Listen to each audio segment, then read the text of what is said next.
Y a esta hora de la mañana vamos a saludar con el doctor Augusto Tandazo en este día viernes.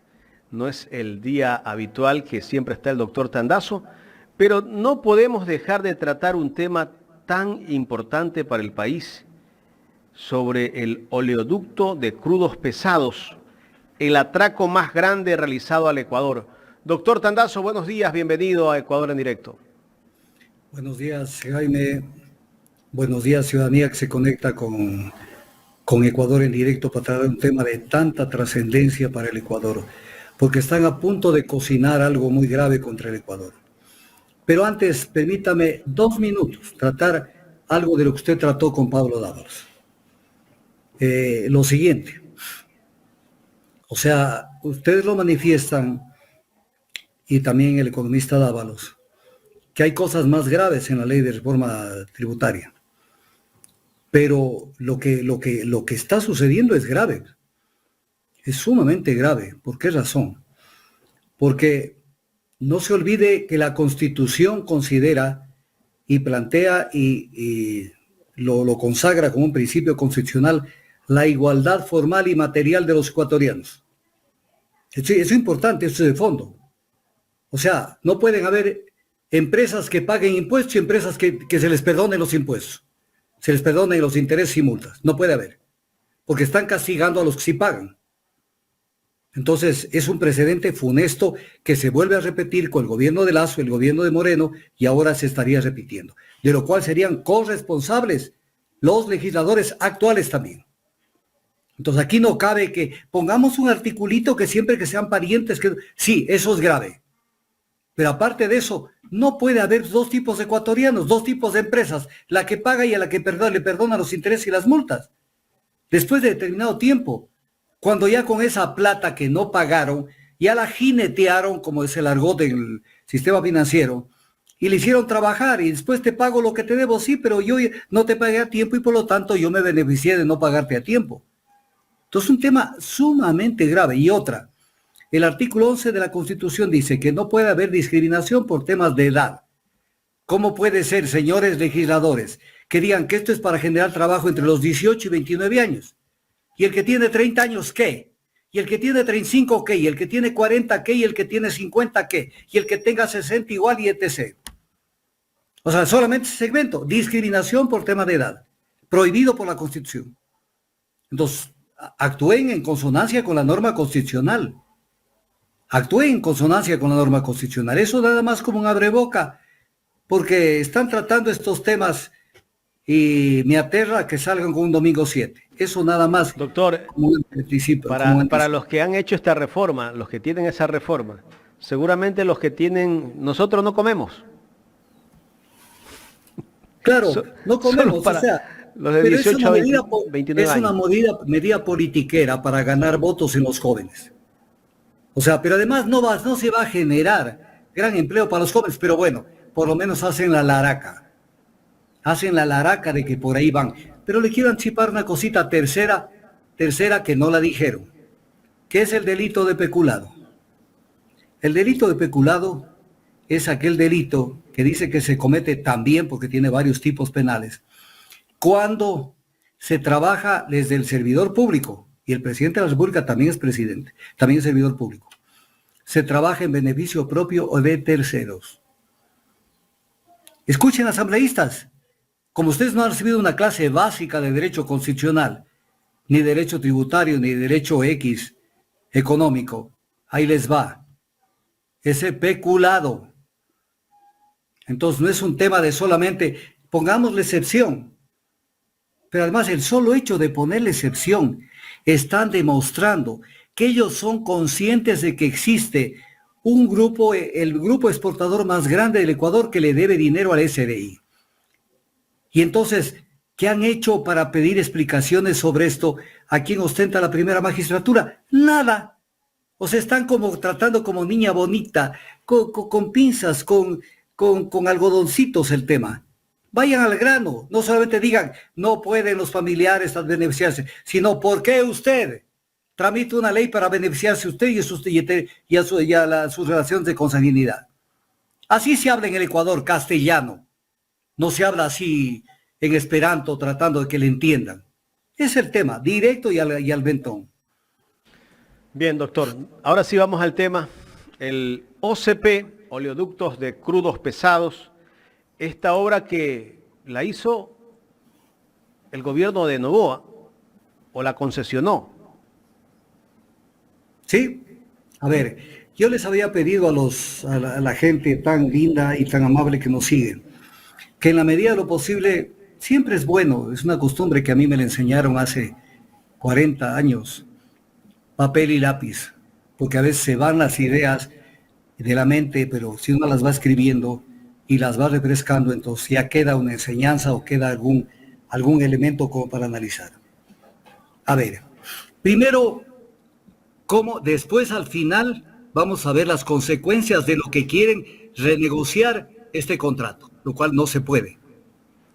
Primero, para que entienda la gente que este contrato entró por la ventana, violando la ley y violando todo. Entonces, lo importante es saber cómo entraron. Este es el acto de corrupción más grande que ha habido en el Ecuador y en el gobierno de Noboa en particular, de Gustavo Noboa Bejarano.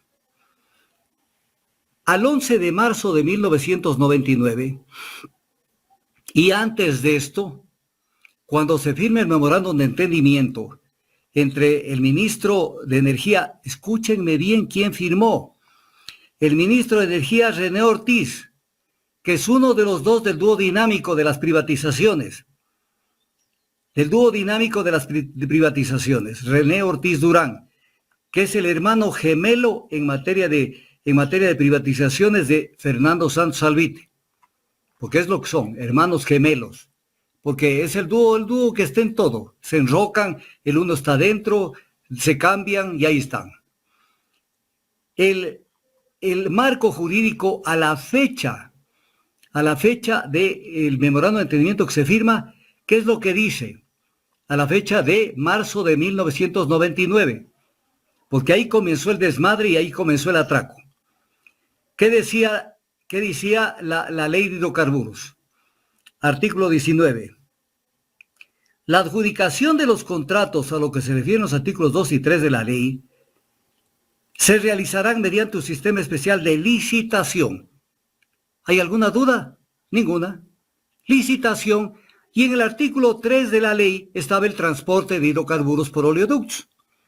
Por lo tanto, cualquier transporte de hidrocarburos por oleoductos tenía que ser fruto de una licitación. Entonces, este es un tema importantísimo. Importantísimo.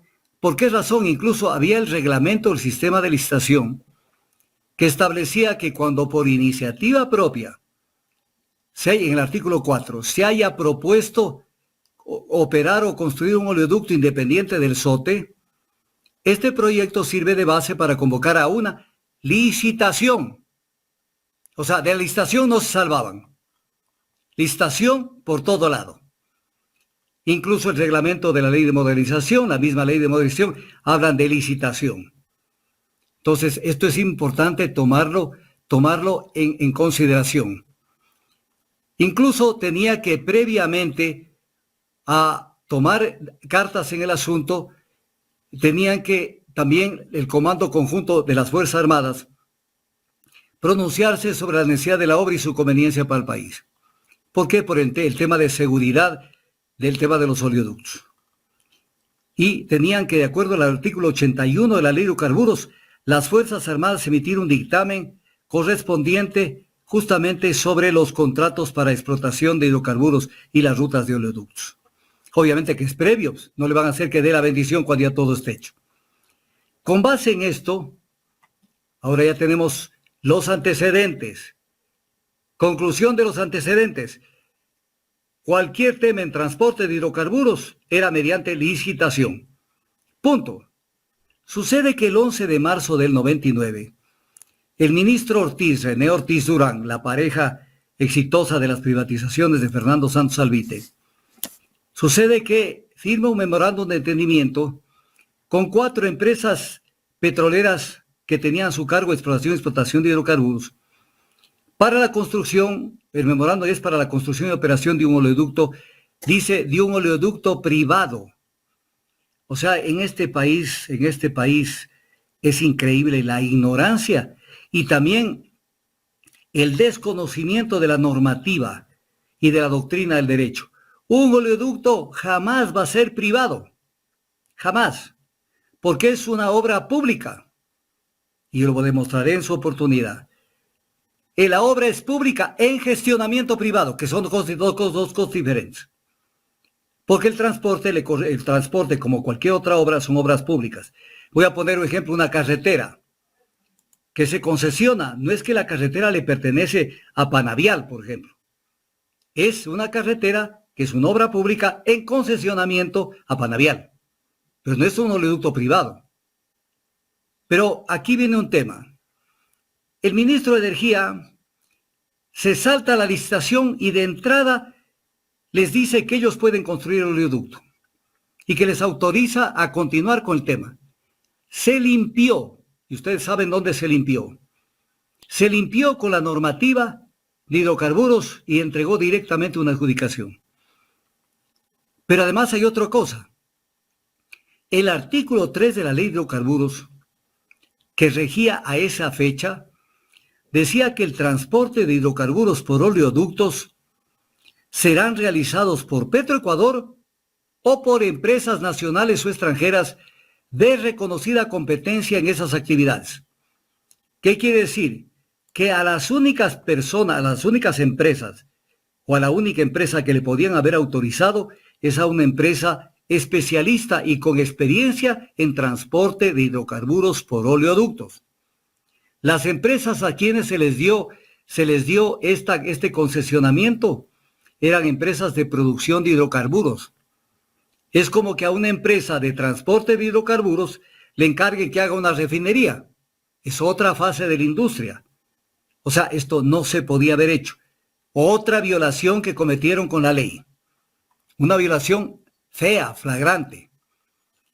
El tema del, cuando en el memorando de entendimiento René Ortiz dice que se ha propuesto la construcción de un oleoducto privado nuevo, está hablando pavadas, porque el oleoducto no es privado.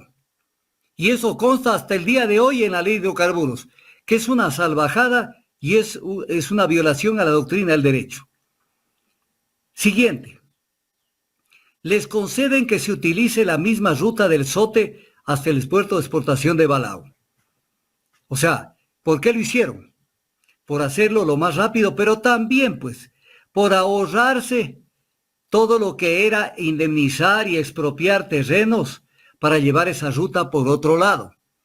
Entonces dice, como hay un carro que está yendo en la misma dirección, yo me monto en el mismo carro y no pago nada. No pago nada por este tema. O sea, la zapada y se ahorraron millones de dólares a su favor.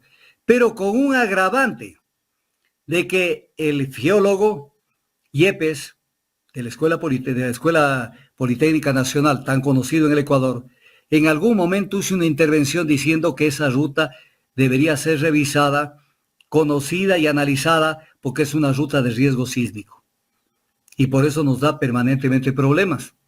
Pero como querían tener este tema para ver qué hacen con esto, se fueron para adelante. Luego, la adjudicación directa para esto se consagró con este memorando de entendimiento, porque así lo reza el mismo documento del memorándum de entendimiento. Entonces, violaron la ley y violaron todo lo que les dio la gana. En la cláusula tercera del memorándum se dice, el nuevo oleoducto será de propiedad de las compañías, siendo que es una concesión de obra pública. O sea, no sean ignorantes. Es una concesión de obra pública, por lo tanto la obra es pública, no es de propiedad de las compañías. Está en gestionamiento de las compañías. Si entregamos un campo petrolero para exploración y explotación de hidrocarburos, no es que el campo es de propiedad de las compañías, el campo está en concesión. O sea, entiéndanlo, pero el desbocamiento cuando se trata de favorecer a los intereses transnacionales y meterse dinero en el bolsillo, los llevó a hacer todo este tipo de cosas. ¿Qué más? La gratuidad es el derecho de vía en los tramos requeridos, pero aquí vienen temas que fueron gravísimos de este memorando. Fíjese cómo un ministro de Energía, que él no es la Asamblea Nacional, él no es el Congreso, como se lo llamaba en ese entonces. Se compromete el ministro en la cláusula sexta, dice que el gobierno obtendrá antes de la conclusión de la fase 2 la reforma de las disposiciones legales con respecto del transporte de hidrocarburos por oleoductos privados, a fin de que en todos los casos sean las tarifas establecidas de común acuerdo, de acuerdo mutuo entre cada usuario. A ver, dos violaciones. La primera, que el ministro de Energía puede comprometer a decir, vamos a obtener esta reforma legal, y si al Congreso no le daba la gana. O sea, pero vamos a obtener, y puesto en un documento, lo cual quiere decir que, o sea, el desbocamiento es total, pero que las tarifas sean fijadas de mutuo acuerdo. Violación de la ley de hidrocarburos, porque las tarifas son fijadas por el Estado, porque el transporte por oleoductos es un servicio público así calificado en la ley de hidrocarburos. Entonces, pero aquí viene otra cosa, y aquí sí les pido que realmente no les llene coraje lo que les voy a contar. En la cláusula sexta del memorando de entendimiento firmado por Ortiz con las 5 compañías privadas petroleras, dice que, fíjese a lo que se compromete Ortiz, para que vean las agallas que tienen esta gente. O sea, son igualitos con Santos, son criados bajo los mismos... René Ortiz. René Ortiz Durán. Dice, comillas, el gobierno ratifica y garantiza que de conformidad con las disposiciones actualmente vigentes en el Ecuador, verá, de acuerdo a las disposiciones actualmente vigentes, la tarifa de transporte a través del proyecto no causa ni causará el pago directo o indirecto del IVA. Primero, una mentira, porque las disposiciones vigentes en el Ecuador en ese momento decía que hay que pagar el IVA. ¿Y quién es el ministro de Energía para comprometer que no paguen el IVA cuando eso no le compete a un ministro? Pues es parte del ordenamiento jurídico de un país. Pero con tal de servir a las compañías, tomen todo lo que quieran. O sea, ellos defienden intereses de las compañías. Pero claro, pues mi amigo, o sea, ellos ¿Y entran qué reciben al ellos a gobierno, cambio? Me imagino que algo reciben. pero claro, pues o sea, eso es obvio, pues. O sea, hay gente que entra al gobierno, al que sea, para hacer un trabajo a favor de determinadas compañías y beneficiarse también personalmente de esos trabajos. Entonces, entran pues al gobierno, es lo que se llama el revolving door. O sea, entran, arman, crean la base jurídica necesaria y salen y se benefician. Pero aquí viene un tema que es risible. El memorando de entendimiento tiene fecha 11 de marzo de 1999. Y en la misma fecha, o sea, esto es raro, si era en la misma fecha, cámbienle nomás y firmen con otra cláusula. Anulen este párrafo de la cláusula sexta que lo acabo de referenciar. Y firman con fecha de la misma fecha, 11 de marzo, otro acuerdo de entendimiento, donde dice esto que es peor todavía. Comillas, adicionalmente las compañías decidieron, o sea, las compañías deciden, escúchenme ecuatorianos, las compañías decidieron, en consideración a la crítica situación económica del país, retirar su pedido de la exoneración del pago del IVA para el pago para la construcción del nuevo oleoducto. Entonces viene el tema. O sea, que las compañías son benefactoras. O sea, ellas han decidido retirar el pedido de exoneración. ¿Cómo esta vaina? Entenderla, ¿no? Pero si ya lo consagró Ortiz en el memorándum, diciendo que de acuerdo a las disposiciones vigentes, la tarifa no causa ni causará el pago directo ni indirecto del IVA. Prueba plena de que están mintiendo. Ya les dieron, pero como se armó la de San Quintín en el Ecuador, en lo cual yo también participé, porque no es que comienzo a hacer opinión ayer, entonces tuvieron que recular en este tema. Y en los otros siguieron con el tema.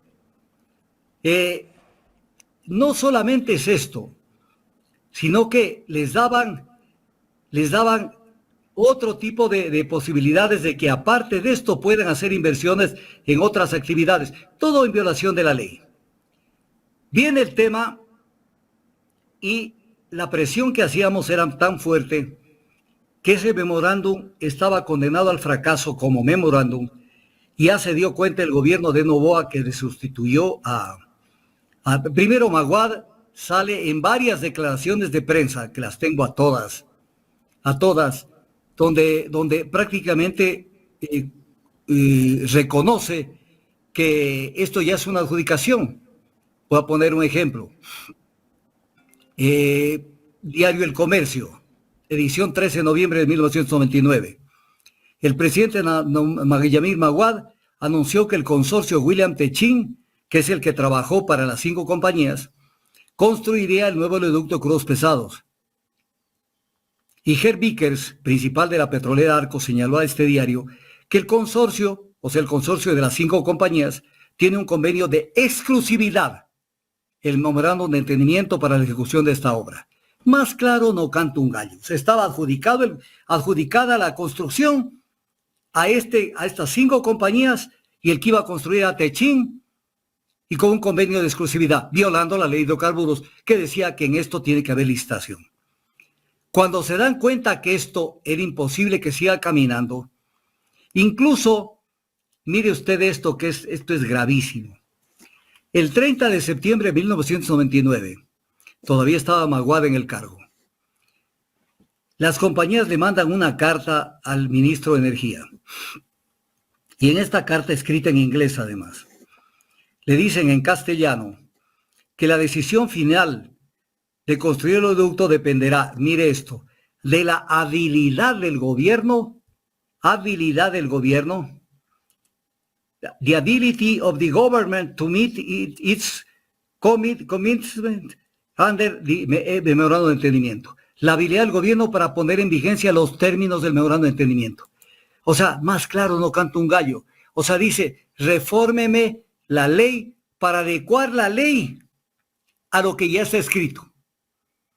O sea, primero me dan la carne y después justifíqueme que me dieron la carne. Con base en esto, asume el poder Noboa. Y aquí comienzan a haber otro tipo de irregularidades. Primero, el 8 de febrero las compañías reiteran de manera formal al presidente Noboa su propuesta de construir y operar el oleoducto. Y dice en la carta, en la página 8 de la propuesta, este consorcio compromete 1.600 millones de barriles como garantía del proyecto sobre los primeros 15 años, lo que se llama el Ship or Pay Commitment. Entonces viene el tema. El crudo no les pertenece. Las reservas son del Estado. Ellos tenían un porcentaje en la producción, pero ellos no podían comprometer reservas, porque las reservas pertenecen al patrimonio inalienable del Estado. Y además esos campos solamente tenían 914 millones de barriles de reservas. Y ellos, para darle forma, decían que hay 1.600 millones, porque no habían los 1.600, pero además esas reservas le pertenecen al Estado. Siempre le han pertenecido al Estado por norma. Entonces, pero ¿dónde se veía la intencionalidad que tenían? Solicitaron la extensión de los contratos vigentes para cumplir con el compromiso de transporte. O sea, yo te hago el oleoducto, le saco una ventaja económica al oleoducto y aparte de esto, prorróguenme los contratos y denme más contratos. O sea, el negocio por sobre cualquier cosa. Asume el ministro ingeniero Pablo Terán, ministro de Energía, y dice una falacia, una mentira a plena luz del día. En la sesión de la Comisión Especializada de la Permanente de Fiscalización y Control Político el 20 de septiembre del 2000, dice, nos encargaremos también de que este proyecto no esté vinculado con la extensión de los contratos. Y incluso da a entender, no solo da a entender, sino que dice que no es vinculante el memorando, cuando todo lo que se hizo a posteriori fue vinculante. Como tenían que darle un manto de regularidad y de legalidad al tema, entonces Noboa Bejarano manda un proyecto de ley al Congreso Nacional que se llamó, siempre son los nombres ampulosos, Ley para la Transformación Económica del Ecuador. No para la transformación económica del Ecuador, sino para los bolsillos de los que estaban a cargo de este atraco. y con fecha 11 de febrero del año 2000, Novoa Bejarano manda este proyecto al Congreso, que se lo conoció como la Ley Trole 1. Entonces, en este documento van adecuando en la ley lo que ellos querían hacer. Entonces ya no se necesitaba que una empresa sea especialista en oleoductos para que le entreguen un concesionamiento, sino que cualquier empresa, por eso dice, en la reforma que hicieron a la ley de hidrocarburos, cuando las actividades previstas en este artículo, o sea, el transporte de hidrocarburos, sean realizadas en el futuro por empresas privadas que tengan o no contratos suscritos de exploración y explotación de hidrocarburos. O sea, de esa manera ya adecuaron la norma a lo actuado, que eran las 5 compañías de exploración y explotación de hidrocarburos que querían tener este tubo. Y dice que podrán hacerlo previa autorización directa expedida por el presidente de la República. Entonces esto es gravísimo, porque lo convirtieron, y todavía está esta norma vigente, lo convirtieron al presidente de la República en un ente, o en él se concentra todo el poder para él decidir por sí solo y sin ningún tipo de proceso de licitación, decidir quién haga tal o cual obra, no solo en transporte por oleoducto, sino en refinación y entre cosas. O sea, la salvajada del neoliberalismo en pleno apogeo. Y entonces, ¿quién es el presidente de la República? El presidente de la República tiene que someter sus actos a todo el ordenamiento jurídico. No es que él, mediante un decreto ejecutivo, se puede saltar la ley de contratación pública y etc. cosas. En la reforma se dice que la amortización del tubo del oleoducto se realizará en las condiciones que consten en el contrato respectivo. Entonces, es importante recordarlo para cuando analicemos el tema de la reversión, que eso lo hacemos inmediatamente. ¿Qué es lo que dice el último inciso del artículo 3 reformado de la ley de hidrocarburos con la ley Trole 1? Dice que todas las acciones emitidas por las empresas privadas que tengan suscritos contratos para la construcción y operación de ductos principales privados y todos los bienes adquiridos para la ejecución de los mismos se transferirán al Estado ecuatoriano en buen estado de conservación, salvo el desgaste por el uso natural, una vez amortizada totalmente la inversión. Clarísimo. O sea, terminado el contrato del OCP Limitada, tiene que todos los bienes revertirse al Estado.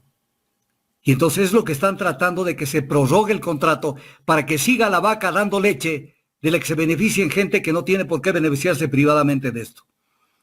Entonces, esto es importante tomarlo en cuenta para cuando analicemos lo que está pasando hoy. Para darle forma, la típica, porque es el Ecuador de la zapada, para darle forma al atraco y para de esa manera convencer a la gente ingenua de este país de que todo iba a caminar bien, mediante decreto 301 publicado en el Registro Oficial 57 del 13 de abril del 2000, el presidente Gustavo Novoa Bejarano crea una comisión especial asesora para la construcción del oleoducto Crudos Pesados, integrada por las siguientes personas: doctor Galo García Ferod, quien la presidió, doctor Ernesto Albán Gómez, ingeniero Raúl Gangotena Rivaineri, ingeniero Osvaldo Malo Malo e ingeniero Mariano González Portas. Aquí viene la primera precisión sobre esto y el primer comentario. De estas personas, nadie conocía derecho petrolero. O sea, nadie. Esto nada más fue un golpe. ¿Y cómo era una comisión? ¿Cómo? ¿Cómo eran parte de una comisión que iba a construir el OCP? Es que lo único que querían es que en los medios de comunicación se publique que va a haber una comisión de transparencia. Entonces, con eso el pueblo se tragaba la rueda de molino de que todo va a ser transparente. Lo cual era mentira, porque esta comisión nunca actuó sobre este tema. Esto era nada más un bluff. Como cuando querían poner de ministro a Santos Albite, lo paseaban por todos los medios entrevistándolo. Y lo hicieron también con René Ortiz, cuando lo nombraron en la época de Maguada la primera vez ministro de Energía.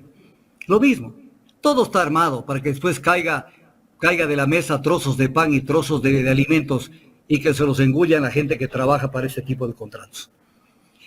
Con base en esto, en el decreto se hace constar lo siguiente, cuando se crea esta comisión asesora. de transparencia, no nos olvidemos, en el contrato menos transparente de todos los contratos que se han hecho en la industria petrolera. Dice en el párrafo segundo del decreto, comillas, que esta como toda obra pública debe ser ejecutada con absoluta transparencia, Ah, se les chispoteó. Que esta como toda obra pública, y no decían que el oleoducto es privado, y no le metieron en la ley que era privado. Miren cómo termina el mentiroso y el corrupto termina denunciándose él mismo y viendo que esto era mentira, lo que era un oleoducto privado. Que esta como toda obra pública, por lo tanto es obra pública. Luego, ¿qué es lo que creó con esto? Y el ministro Terán dijo, como el presidente tiene tantos aspectos que tratar, fíjese cómo le meten el dedo al Ecuador. Él ha decidido y él creyó conveniente crear una comisión asesora para que sean sus ojos. Entonces esto suena bonito, sean sus ojos, pero ni sabían de petróleo, ni sabían de derecho de concesión, ni se enteraron de qué se hizo, pero ya quedaron como la comisión de transparencia. Doctor, ¿cuánto costó el oleoducto? Ya, no, eso tenemos que ir luego. Tranquilo, por eso es un programa especial este. Entonces, de aquí vamos a ir al tema de las garantías, todavía no. Aquí viene un tema. En el reglamento que se dicta después de la ley Trole 1, que reforma la ley de hidrocarburos, se dicta el reglamento para la construcción y operación de ductos principales privados. Le vuelven a poner ductos principales privados cuando ya dijeron que era obra pública. Y en la transitoria para ya armar ¿cómo le digo? El remedo, ponerle una careta de que tenía algo de legalidad lo que iban a hacer, ponen una disposición transitoria, donde dicen que el ministro de Energía, de forma inmediata, promoverá la participación de empresas con la finalidad de que presenten sus solicitudes, se refiere a la construcción del oleoducto, las mismas que se presentarán dentro del término de 30 días. ¿Se puede usted imaginar que una de las obras más grandes de la infraestructura que tiene el Ecuador, que es el oleoducto, den 30 días para que presenten sus ofertas? O sea, no sean sinvergüenzas, o sea, ya se les fue la mano en todos. Si a alguien le dan, deme 30 días para que me presente los planos de un edificio de 10 pisos, de un edificio normal, no avanzan en 30 días, especialmente de una obra que tiene una ingeniería de cerca de 500 kilómetros, estaciones de bombeo, estaciones de reducción, almacenamiento, y 30 días. O sea, se ve, pero además esta norma reglamentaria violaba la ley de modernización de esa fecha, que decía que cuando se realice una obra de iniciativa privada, la promoción deberá efectuarse con una anticipación mínima de 90 días. Entonces, un reglamento, pues estoy hablando de cosas elementales. Yo de esto puedo hablar 6 horas, pero no puedo hablar 6 horas, porque si no me dedicaría con un lujo de detalle a hablar las cosas. Un reglamento no reforma una ley. Y no podía un reglamento tramposo decir que se presenten solicitudes de autorización en 30 días. Porque cualquier tipo de concesionamiento tenía que realizarse previa promoción de 90 días. Entonces, incluso decía la ley de modernización en el mismo artículo que el funcionario que no observara esta disposición será destituido por la autoridad nominadora respectiva a petición del Consejo Nacional. El funcionario que violó esta disposición fue nada más y nada menos que el presidente Gustavo Noboa Bejarano, al dictar este reglamento. ¿Y qué pasa en el Ecuador? ¿Qué pasa en este Ecuador que todos los días lo violan? Nada. Entonces, este es un tema recurrente de cuando lo quieren asaltar al Ecuador, lo asaltan. Luego, sucede que hablaban de que pueden haber 2 o más obras, o sea, que el que quiera pida la autorización. Incluso el ministro de Energía, Pablo Terán, en declaraciones del 25 de septiembre del 2000, decía que Esto era tan sencillo. Miren lo salvaje que fue esto. Esto es igual a autorizar a una persona a poner una gasolinera. O sea, es lo mismo poner una gasolinera que construir un oleoducto que va a generar el tráfico del transporte de masas de millones de barriles diarios, de barriles al año, y que generan tarifas con las cuales se enriquecen los que tienen el concesionamiento. Es igual a poner una gasolinera, o sea, ven y póngala nomás. Y entonces, ¿por qué esto lo decían? Porque incluso tenían la desfachatez. Recuerde esto lo que dijo el gerente de Petroecuador, presidente ejecutivo de Petroecuador, Rodolfo Barniol, que dicho sea de paso era biólogo marino. Escuchen bien, biólogo marino, presidente de Petroecuador. ¿Qué es lo que dijo? Si mañana hay tres oleoductos y viene un cuarto que ofrece mejores tarifas, voy a utilizar este último, no tengo por qué restringir más opciones a un solo proponente. Como que cualquier empresa va a construir un tubo con una inversión de 600, 500 millones de dólares y no tiene que transportar. O sea, le toman al país el pelo todos los días y todos los años al Ecuador. Y entonces, sucede que el 31 de agosto del 2000, dentro de los 30 días que dieron de plazo, aparecen dos ofertas que eran obvias. El OCP Limitada, que es el que construyó el tubo, la oferta de Lee Williams Companies y la tercera oferta del Cuerpo de Ingenieros del Ejército. Y ardió Troya. Primero, tengo que explicar por qué la oferta de Williams. Porque ellos creían que iban a haber solo dos ofertas y para dar la idea, revestirle de un manto de que había competencia. Entonces ahí estaba Williams compitiendo con Techin, cuando Techin y Williams estaban unidos para hacer el tubo. Pero quisieron hacerlo por separado para dar la idea de competencia. Le dieron la autorización solo a OCP Limitada, pero no le cobraron las garantías a D. Williams que presentó para construir el tubo. ¿Para qué una garantía? Para que construya, pues, no para que presente la garantía y le devuelvan la garantía de 39 millones de dólares. Entonces es salvaje. Pero, ¿qué es lo que pasa? Que aparece la oferta del Cuerpo de Ingenieros del Ejército y entonces el tema se volvió candente en el Ecuador. Porque esto no estaba previsto ni por asomo en lo que iba a pasar. Para tener cómo manipular esto, el ministro Terán crea una comisión de análisis y evaluación de las solicitudes para construcción y operación del oleoducto Cruz Pesados. Y le integra con 3 personas, Guillermo Domínguez Buccelli para que analice la parte técnica, Mauricio Pareja Canelos para que analice la parte económica y Bernardo Tobar Carrión para que analice la parte jurídica. Y les llamaron a estas personas la Comisión Sin Rostro, siempre dando la imagen de que están protegiendo la transparencia y que nadie hable con ellos. Todo el mundo sabía quiénes eran. Y entonces la Comisión Sin Rostro.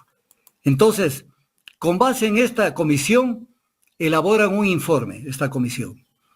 Y ya vamos a ver los resultados. Pero resultado de esto, el presidente emite 2 decretos. El número 968 y el 969, con los cuales autorizan tanto a OCP construir el oleoducto cuanto a The Williams Companies construir el oleoducto. Pero no le cobraron las garantías a Williams que no construyó el oleoducto. Y entonces, esto ¿qué nos dio la idea? De que lo que dijo el ministro Terán, que era el mayor y soy el mayor crítico del memorando de entendimiento, nunca lo he defendido y siempre lo he criticado en todas las intervenciones que yo he tenido, he dicho que ese memorando de entendimiento no es vinculante. Pero pusieron en funcionamiento el memorando de entendimientos a través de la reforma a la ley y a través de la payasada del reglamento que dictaron para adecuar todo, para darle el concesionamiento a OCP Limitada. Entonces, el memorándum, conclusión fue y es vinculante. ¿Qué otra cosa sucedió en esto? Esto es importante, cómo se lo sacaron al Cuerpo de Ingenieros del Ejército. Sucede que al Cuerpo de Ingenieros del Ejército, con este informe de la Comisión de Evaluación y antes mismo con la actuación del Ministro de Energía, prácticamente se intenta sacarlo inflando su propuesta. inflando su propuesta. Y el coronel Gustavo Tapia, en su condición de comandante del Cuerpo de Ingenieros del Ejército, frente al informe de la Comisión de Evaluación y a todo lo que había sucedido, le presenta un proyecto de oficio al comandante general de la Fuerza Terrestre, general de división Norton Narváez, y le pide la autorización para el envío del oficio, que ya tenía hasta número, el oficio número 104-2000-CEE-CMDO del 5 de octubre de 2000, el cual en 13 páginas dirigidas al ministro Ortiz desnuda todas las enormes falencias del informe de la Comisión de Análisis y Evaluación de las Propuestas. Y sucede que, oh sorpresa, el mando, a cargo del general Norton Narváez, no acoge el que se mande este oficio. O sea, lo deja al cuerpo de ingeniero sin la posibilidad de impugnar lo actuado por el informe con el informe de la Comisión de Evaluación. Informe que lo vamos a analizar en pequeños espacios para que se vea cómo actuaron. Porque el informe es subjetivo y adolece de errores, decía el comandante Tapia en el proyecto de oficio, y atropella el reglamento de análisis y evaluación para construcción, llega a conclusiones consumatorias totalmente erradas. Esto es gravísimo. Es como que a usted, Jaime, y a la ciudadanía, 3 más 4 le digan que suma 11. O sea, ni siquiera le suman las cifras que ponen. Se manipula la parte técnica. Es un informe subjetivo y omite análisis fundamentales para la correcta aplicación de los oferentes. Pero de lo más grave que hubo en esto, se dice que el Cuerpo de Ingenieros del Ejército, escúchenme esto, queridos ciudadanos y Jaime, que el Cuerpo de Ingenieros del Ejército no tiene personería jurídica. Entonces, sucede que esto nunca le pidieron al Cuerpo de Ingenieros, le dijeron, señor, justifíqueme su personería jurídica, y podía haberlo justificado de 1000 maneras el Cuerpo de Ingenieros, sino que lo metieron ahí y dijeron, no tiene personería jurídica, pero aquí viene la prueba de que sí tenía. Primero, hay un pronunciamiento del Procurador General del Estado de ese entonces que justificaba que el Cuerpo de Ingenieros tenía personería jurídica. Primera cuestión. Segunda cuestión, el Cuerpo de Ingenieros a esa fecha, había suscrito, fines del año 2000, había suscrito como 400 contratos con el Estado en toda su vida, de obras importantísimas. Voy a poner un ejemplo, nada más que un ejemplo, la carretera Quito-Santo Domingo Los Colorados, una de las carreteras más difíciles en el Ecuador, la construyó el Cuerpo de Ingenieros. Entonces viene el tema, ¿y cómo construyeron con una empresa fantasma? Con una entidad fantasma. 400 contratos suscritos, y para la Comisión de Análisis de las Propuestas no tenía personería jurídica, pero es más grave lo que voy a decir. A la fecha en que la comisión decía que no tenía personería jurídica el Cuerpo de Ingenieros, el Cuerpo de Ingenieros estaba con 2 contratos con el Estado. Uno con Petroproducción, que pertenece al mismo Ministerio de Energía, para la construcción de plataformas de producción. Y otra con el Ministerio de Obras Públicas para la construcción del paso lateral del río Babahoyo. Entonces, en la misma fecha que esta comisión decía que el Cuerpo de Ingenieros no tenía personería jurídica, sencillamente el Cuerpo de Ingenieros firmaba con el Estado sendos contratos. Para que ustedes se vean cómo en el Ecuador les vale un comino cuando llega la hora de crear algo para beneficiarse o para hacer algo donde se les mete entre ceja y ceja que lo van a hacer, porque hay interés creados. Y entonces, eso es importante ver. Doctor, pero si el Cuerpo de Ingenieros del Ejército ha construido un montón de obras y que no tiene personería jurídica. Pero es que eso es justamente lo criticable y lo que no se puede aceptar. Porque decir que el Cuerpo de Ingenieros no tiene aptitud legal para ser beneficiario de una autorización directa y suscribir con el Estado un contrato para construcción y operación de un oleoducto, esto es lo que consta en el informe. Pero espéreme un ratito, mi querido Jaime, ahora sí le pido que se siente bien. ¿Quién firmó el informe legal que dice que el Cuerpo de Ingenieros del Ejército no tiene personería jurídica? Y con esto lo sacaron del baile, y con otras cosas más que las voy a comentar. ¿Quién firmó? El doctor Bernardo Tobar Carrión. No se olviden de ese nombre. Firmó con esto, y con esta parte se lo comió al Cuerpo de Ingenieros del Ejército. ¿Sí? Pero el doctor ¿Cuál era el cargo de este doctor? Era miembro de la Comisión de Análisis. Pero espérenme un ratito, terminan de adjudicar el contrato a OCP Limitada OCP Limitada comienza ya a actuar y el presidente de OCP Limitada era Bernardo Tovar Carrión. ¿Cómo la ve? A ver, ¿cómo le quedó el ojo, mi querido Jaime? ¿Cómo les quedó el ojo, distinguidos ecuatorianos? Entonces, esto es gravísimo, gravísimo. Entonces, pero aquí viene otro tema. Cuando la CONAIE le mandó un oficio al ingeniero Rodolfo Barniol, presidente de Petroecuador, indicándole que ellos creían que el cuerpo de ingenieros debía construir la obra, todavía no recibían la oferta del cuerpo de ingenieros. Ojo, el presidente de Petroecuador, Rodolfo Barniol Cerega, dice en su comunicación, comillas, participamos la idea de que el cuerpo de ingenieros de la Fuerza Terrestre está plenamente capacitado para ejecutar proyectos de oleoductos. Pero ¿qué es lo que sucede? Que cuando vino la propuesta del cuerpo de ingenieros, entonces el tema cambió totalmente de idea. Esto que lo dijo en su oportunidad ya no era válido, lo que dijo el 31 de mayo. Ya para luego cambió, porque en agosto reciben la propuesta del cuerpo de ingenieros y entonces ya el 14 de septiembre del año 2000 en el diario El Comercio, página B5, dice el mismo presidente ejecutivo de Petroecuador: los uniformados del cuerpo de ingenieros del ejército deben decidirse, ¿son constructores o son miembros de las Fuerzas Armadas? Y luego lanza una ofensa contra los militares, cuando dice que el uniforme esto lo dijo en las mismas declaraciones, el uniforme es para defender la heredad territorial y no los intereses de una empresa. O sea, y no hubo un militar que salga a decirle, a ponerlo en su sitio a Barniol y decirle, oiga, nosotros hemos hecho mucho para el país. Mire lo que pasó en el puente de San Vicente a Bahía, que la empresa privada lo dejó botando maltrecho ese puente. ¿Quién se hizo cargo y lo puso a funcionar? El cuerpo de ingenieros. El cuerpo de ingenieros resolvió el tema de Monteverde, cuando la empresa Asia dejó botando todo eso. O sea, el cuerpo de ingenieros no es una empresita cualquiera. Y entonces, el cuerpo de ingenieros, la institución armada debe decidirse si defender la heredad territorial o los intereses de una empresa, mientras ellos defendían los intereses de la empresa que iba a construir el oleoducto. Es que se le iba al negocio.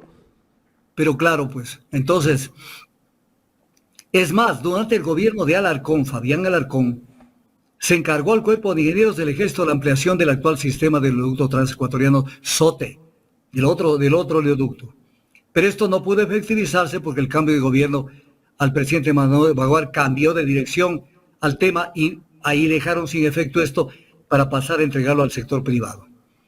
Entonces, sobre esto hay un pronunciamiento del Procurador General del Estado del 21 de agosto de 1998, en donde dice que el cuerpo de ingenieros en el ámbito nacional viene con aceptación plena del Estado, de sus instituciones y organismos del sector público, interviniendo en la celebración de contratos, Entonces, abajo, el Procurador del Estado, que obviamente tiene más fuerza jurídica que el pronunciamiento de Bernardo Tovar Carrión. Y decía, el cuerpo de ingenieros viene siendo aceptada su participación en la contratación nacional. Entonces, para que se vea cuando por aquello que dice el argot popular, por plata baila el perro y por oro perro y perra.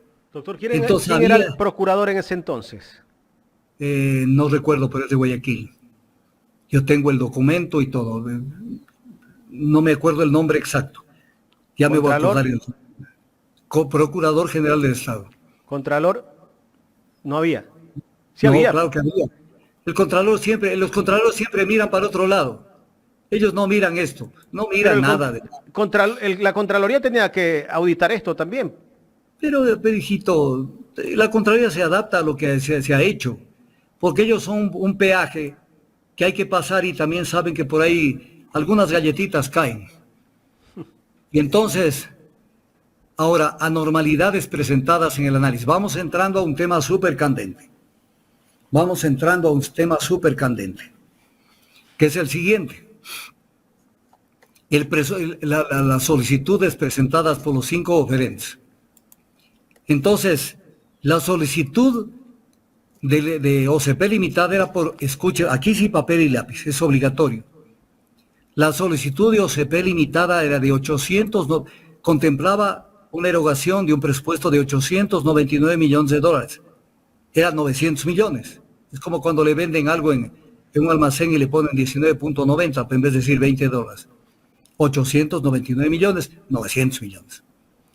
Y en el informe económico se hace constar que Williams no indica los rubros de gerenciamiento, inspección, adquisición de tierras, financiamiento de la construcción, contingencias e impuestos. Y lo mismo le dicen del Cuerpo de Ingenieros del Ejército. Esto es gravísimo. Y con base en eso proyectan cifras, escúchenme bien, especialmente la gente que tiene conocimiento de contratación pública, proyectan cifras que no constan en las ofertas, tanto de Williams cuanto del Cuerpo de Ingenieros. Entonces dicen, en el Williams debe haber esto y en el de Cuerpo de Ingenieros para trepar el monto de las ofertas y acercarlo al de OCP, que era más caro. Entonces aparece como que el Cuerpo de Ingenieros había ofertado 750 millones de dólares y Williams 730, lo cual no era cierto en el caso del Cuerpo de Ingenieros del Ejército. ¿Por qué no era cierto? Porque primero no sumaron bien. Voy a poner un ejemplo. Sumar 3 más 4 es 7, más 5, 12, más 6, 18, más 8, 26, es obvio. Pero cuando no saben sumar, sucede que la oferta de Williams no sumaba 730 millones, sino que sumándola sumaba 793 millones. Ni tampoco sumaba lo mismo la oferta del Cuerpo de Ingenieros. Entonces, ¿cómo puede haber un informe económico sobre la obra más grande del Ecuador en ese momento, en donde ni las cifras se le suman? Y no pasó nada. Pero, ¿qué era lo que pasaba? Que el Cuerpo de Ingenieros del Ejército, con oficio del 13 de septiembre del año 2000, le manifestó al ministro de Energía que incluyó en su oferta los costos de gerencia y supervisión del Cuerpo de Ingenieros del Ejército para soportar actividades requeridas para ejecución y los costos de adquisición de tierras requeridos. Estos dos conceptos, le dice el Cuerpo de Ingenieros en oficio número 00453 del 13 de septiembre del año 2000. Estos dos conceptos sí están incluidos en el presupuesto de la inversión total del proyecto.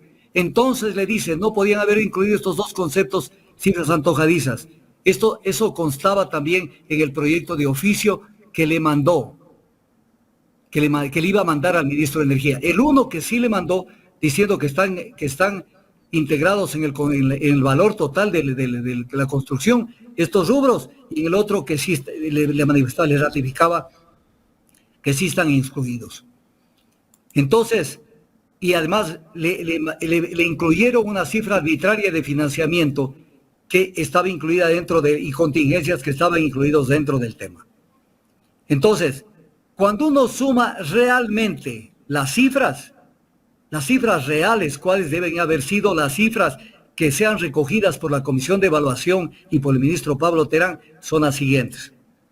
La oferta de OCP Limitada era de 899 millones. La de The Williams Companies era de 793.1 millones de dólares. Y aquí viene el tema. La oferta del Cuerpo de Ingenieros del Ejército fue de 567.5 millones. 567.5 millones. No más. ¿Cuántos millones de ahorro? ¿Cómo? ¿Cuántos millones se ahorraba el país? 340 millones de dólares. Pero espéreme un ratito, usted todavía está muy antes de lo que pasó. ¿Por qué? Porque verá, aquí es un tema gravísimo que pasó. El presidente Noboa, en el decreto que autoriza la construcción del cuerpo a OCP Limitada, la construcción de los oleoductos crudos pesados, dice que el contrato se sujetará a los términos de la solicitud de autorización que le fue presentada por OCP Limitada. ¿Cuál es el monto de la oferta del OCP? 899 millones de dólares. Y cuando usted ve el contrato firmaron por 1.100 millones de dólares. O sea, 200 millones encima. Pero no solo eso, sino cuando ejecutan el contrato, lo ejecutan por un valor de 1.465 millones de dólares. 3 veces el precio que hubiera costado que lo haga el Cuerpo de Ingenieros del Ejército. Eso Ese no sí es es el todo atraco del siglo. Es el atraco del siglo. ¿Por qué? Porque ahí viene, yo sé que me van a contestar esto. Y van a decir, pero con un sofisma. ¿Qué van a decir? Pero doctor Tandazo, si esto lo hizo la empresa privada. Sí lo hizo la empresa privada, pero se amortizó con la tarifa que se cobra por el oleoducto y incluso le cobran al mismo Estado, porque el Estado también transporta oleoducto, crudo petróleo por el oleoducto. Entonces, se les autorizó para que hagan el business más grande y le saquen una utilidad que podría estar dando por lo menos, qué sé yo, unos 800 millones de dólares en el sobreprecio de entrada. Entonces, esto es el tema. Le criticaban al cuerpo de ingenieros sobre el financiamiento que había presentado el BNDES. Y entonces, pero cuando se vio la matriz de la oferta de OCP Limitada, hablaba de posibles fuentes de financiamiento. Y en el caso de la oferta de Williams, hizo constar que se planifica conseguir un préstamo. Y al cuerpo de ingenieros, que dónde está la constancia del financiamiento. Ya justificó, pues, con su documento, pero a los otros no les cortaron con la misma tijera. Entonces, todo esto, y de ahí hay una cantidad de cosas que son terribles de verlas. Fíjese usted que en la parte, escuchen esto, ecuatorianos, en el informe técnico de evaluación, no voy a hablar de todo porque me quedo 6 horas, en el informe técnico de evaluación que le correspondió a este ingeniero Domínguez, en este informe dice, comillas, cabe resaltar que el lugar de ubicación de la boya de la propuesta del Cuerpo de Ingenieros del Ejército está sobre el área de influencia de la desembocadura del río Esmeraldas. Cuando la boya de la propuesta del Cuerpo de Ingenieros está situada en el terminal de Vainilla, que queda a 40 kilómetros en línea recta de la desembocadura del río Esmeraldas. O sea, la persona que hizo este informe técnico no solo que mintió, sino que ni siquiera tuvo la idea de por dónde se iba a construir el oleoducto por parte del Cuerpo de Ingenieros del Ejército. Y lo presenta como un pero que tenga una influencia esta boya en la desembocadura del río Esmeraldas, cuando esta boya no estaba previsto que pase por allí. O sea, así de burdo fue este tema cómo lo manejaron en la parte económica, que ya vimos que inventaron cifras en la parte técnica y en la parte jurídica. Luego les dan el plazo para construir, que lo violaron, porque se excedieron en 450 días en construirlo. Mientras tanto, para justificar la construcción del oleoducto, le decían al Ecuador todos los días que el Ecuador pierde 2 millones de dólares diarios por no tener el nuevo oleoducto. Y cuando se demoraron 450 días en construirlo, o sea, 450 días más allá del tiempo de la solicitud de autorización, 450 por 200, por 2 millones, pero el Ecuador perdió 900 millones. Entonces, si seguimos con la misma lógica que el Ecuador perdía, si se demoraron 450 días, ahí está un perjuicio al Estado. Entonces, ¿qué otra cosa sobre esto? El precio del nuevo oleoducto, ahí le vendieron el cuento al Ecuador, diciendo que cuando hablaban de la ley Trole, hablaban de que el oleoducto costaba 500 millones. Y el oleoducto fue subiendo de precio y después terminó costando lo que debía constar. En el contrato suscrito con OCP Limitada, miren ustedes lo que consta. Por Dios, ecuatorianos, este es nuestro Ecuador. Esto es un paisaje, esto no es un país. Mientras no luchemos por tener gobiernos, no que persigan a la empresa privada, sino que trabajen en función del interés nacional. Miren lo que consta en el contrato. Durante las auditorías e inspecciones, estoy leyendo textualmente la cláusula 9.4 del contrato. Durante las auditorías e inspecciones, cada una de las partes responderá, mire esta palabra, a los pedidos razonables hechos por cualquiera de ellas a la otra con relación a dichas auditorías e inspecciones. Carajo, el Estado puede hacer la auditoría que le dé la gana. No es que tiene que la empresa responder a pedidos razonables. Y bien puede la empresa decir, lo que usted me está pidiendo, esta información, no es razonable y no le doy esta información. O sea, es una isla dentro del Ecuador el contrato del OCP. O sea, los pedidos razonables. Cuando el quinto inciso del artículo 3 de la Ley de Hidrocarburos dispone, comillas, el Ministerio del Ramo realizará en forma permanente la fiscalización y auditoría de costos de la construcción y operación del oleoducto de crudos pesados. No está diciendo en base a pedidos razonables que haga el ministerio.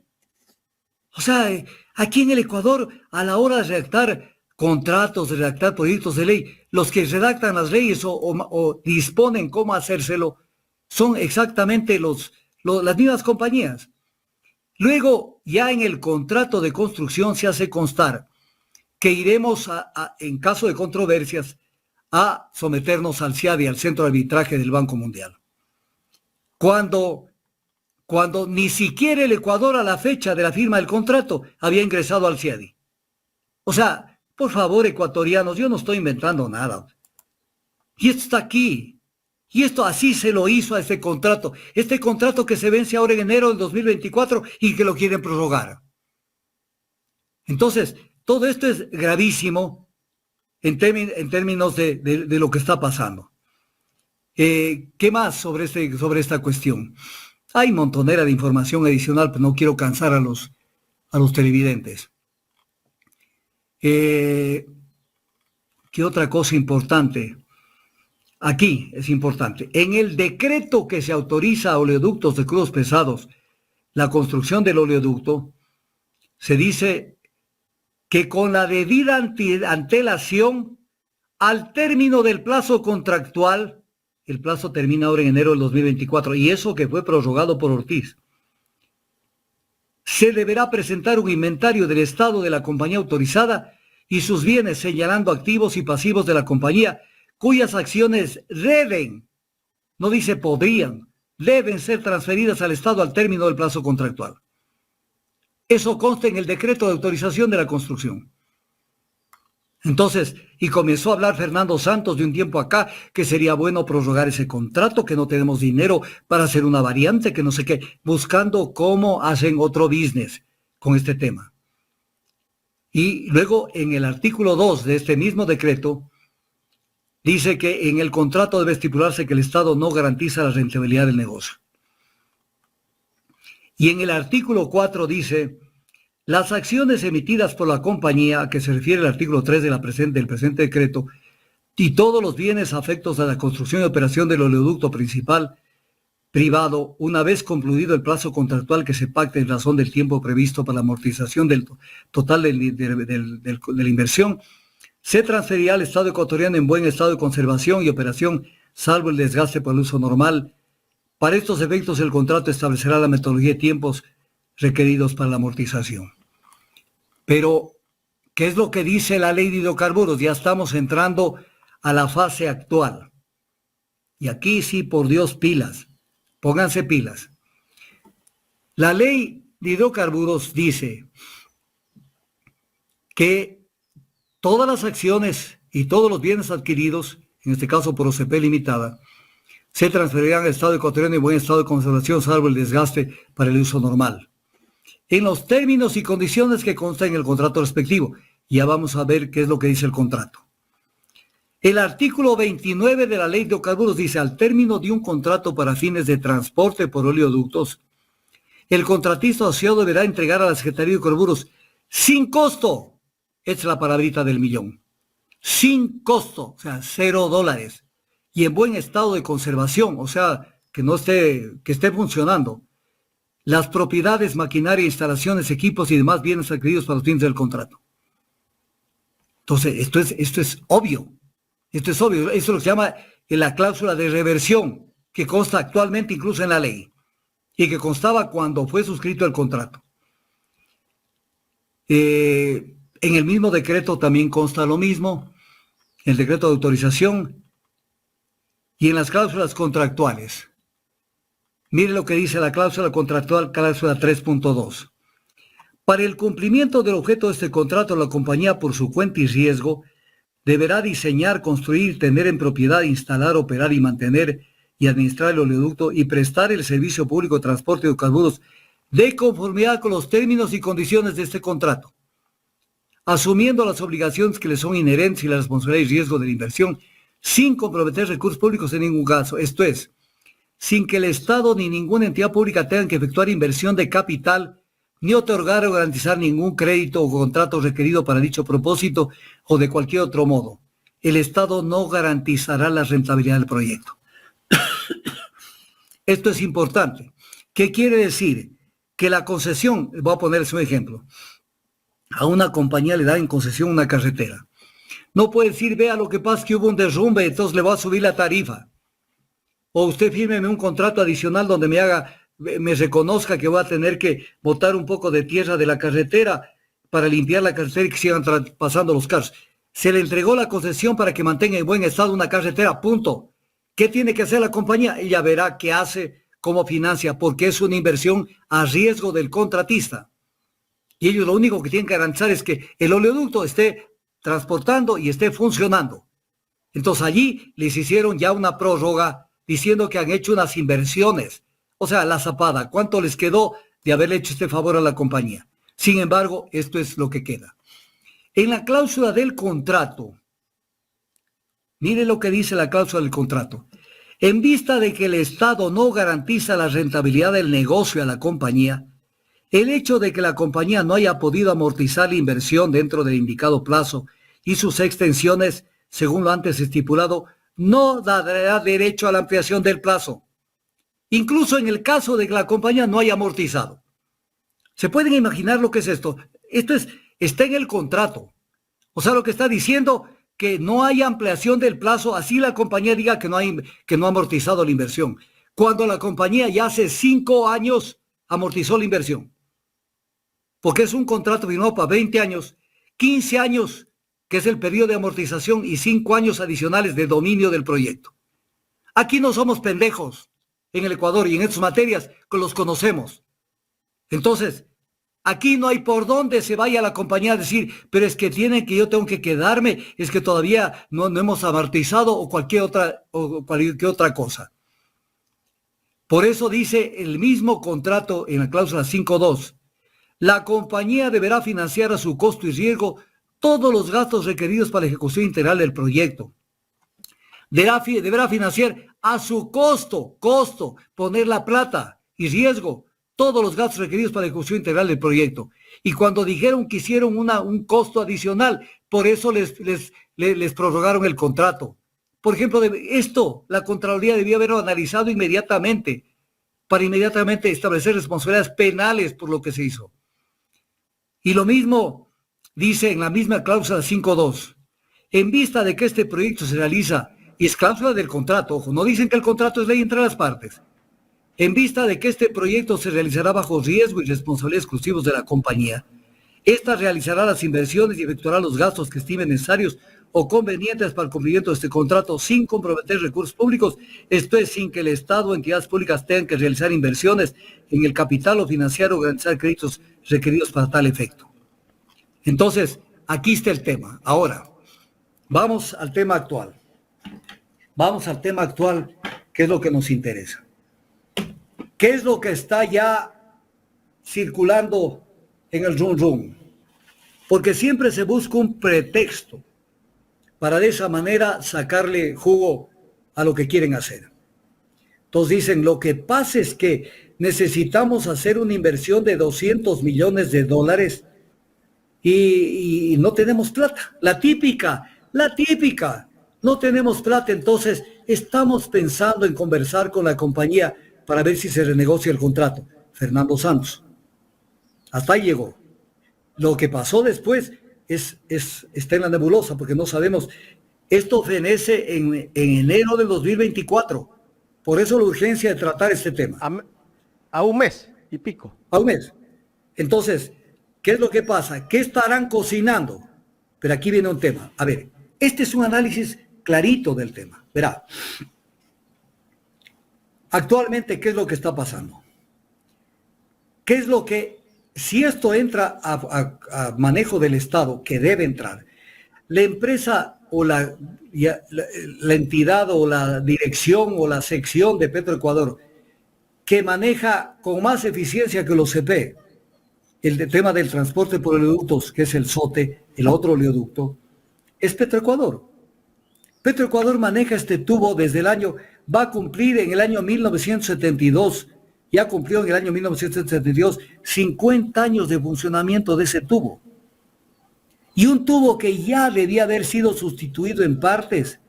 Sin embargo, la gente de Petroecuador, y esto me da bronca de decirlo, la gente de Petroecuador lo ha tenido funcionando ese oleoducto permanentemente.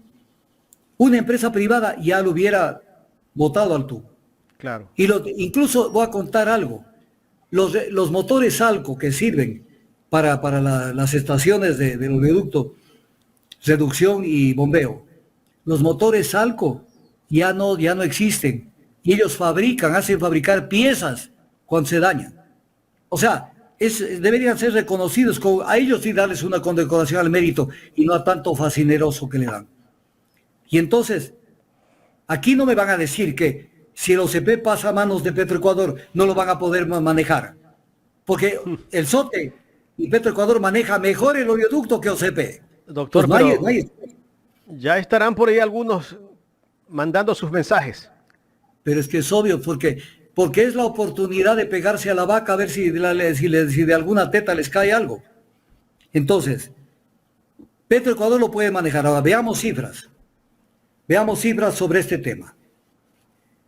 Más o menos someramente.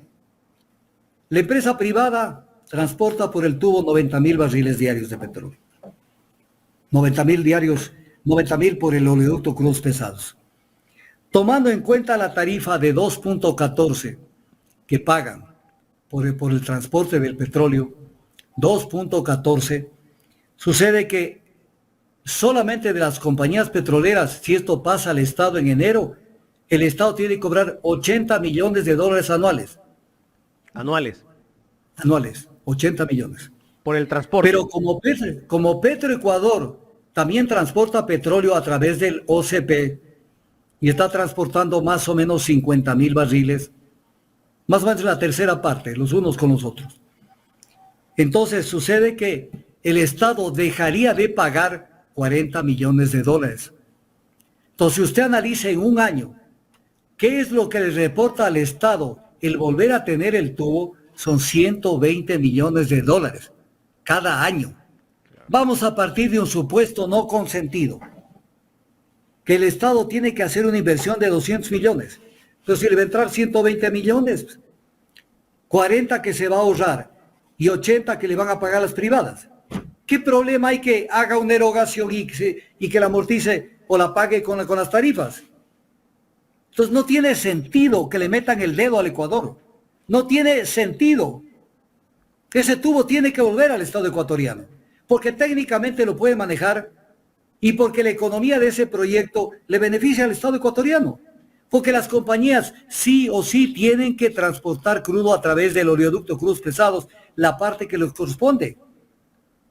Entonces no tienen otra alternativa. E incluso la tarifa de 2.14 por barril es la mínima, no es la máxima, porque de acuerdo a la calidad del crudo, esta tarifa puede subir, de acuerdo a la calidad del crudo que se transporta. Entonces estoy hablando de valores mínimos. Entonces, ¿cómo es que el Estado, bajo Fernando Santos, cuando no, verá que él renegoció las tarifas eléctricas con sobreprecio para el Ecuador? Verá que no hicieron nada y lo dejaron al Ecuador estancado en la crisis eléctrica. ¿Cuándo no? Y entonces querían, ya desde la administración de ellos, venían con todas las ganas de renovar este contrato. Entonces viene el tema. Este contrato tiene que revertir al Estado, sin costo alguno, como dice las normas y el contrato. No solamente las normas, el contrato.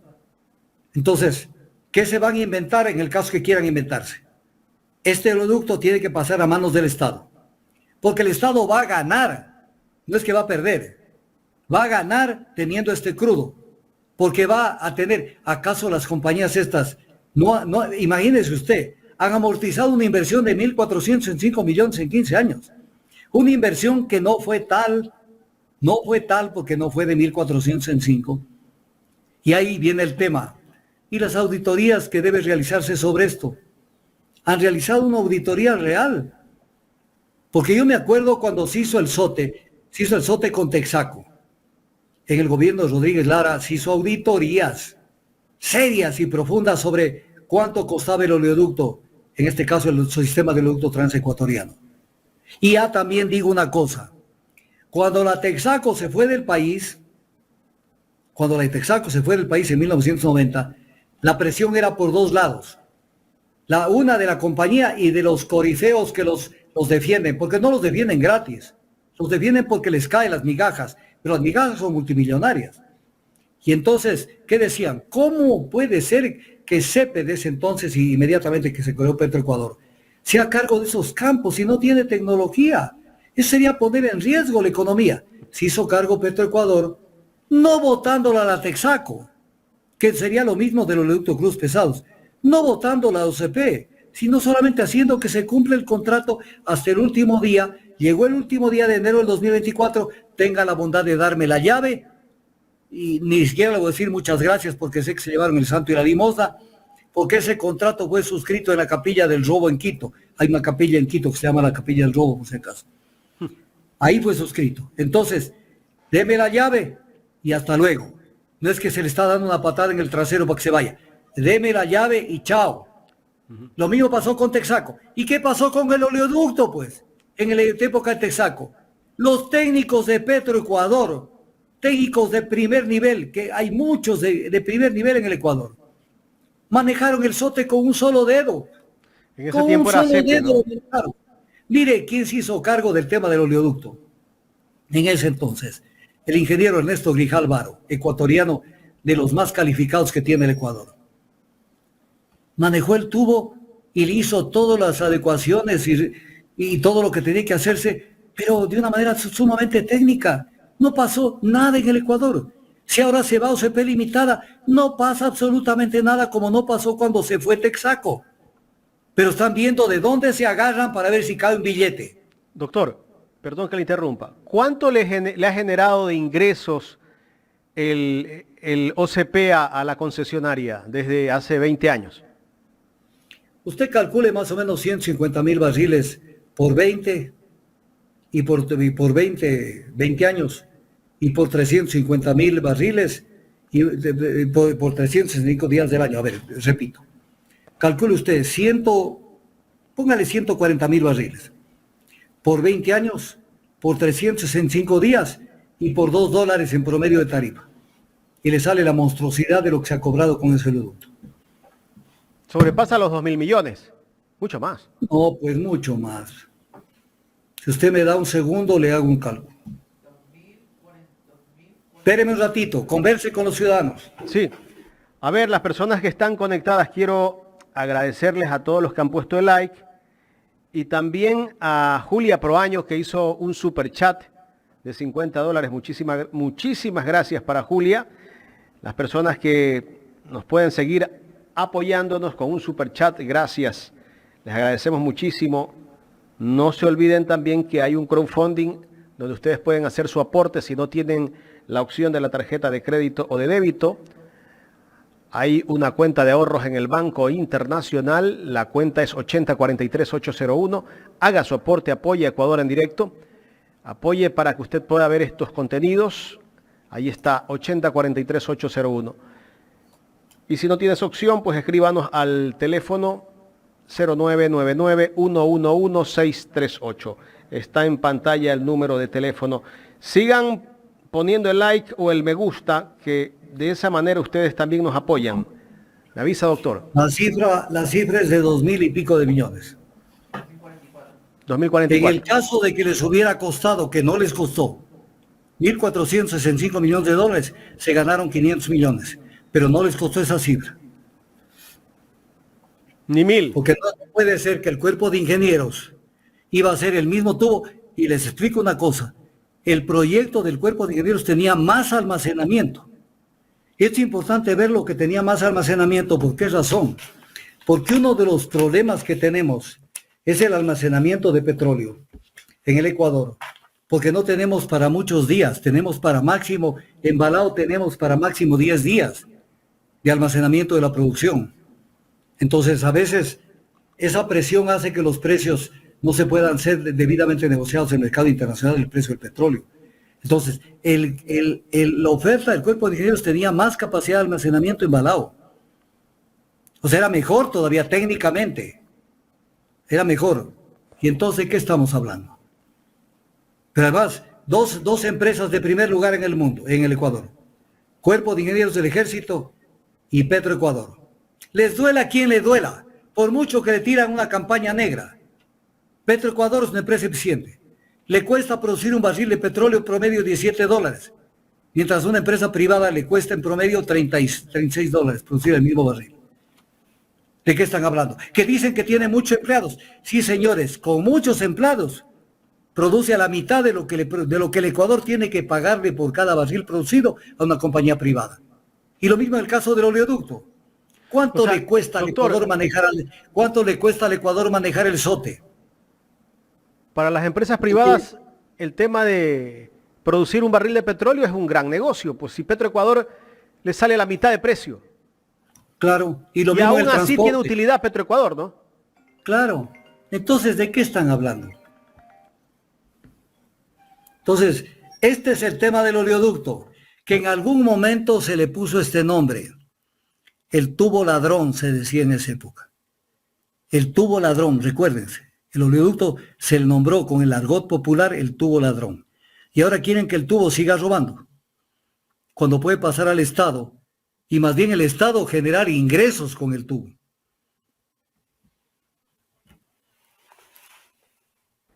Bueno.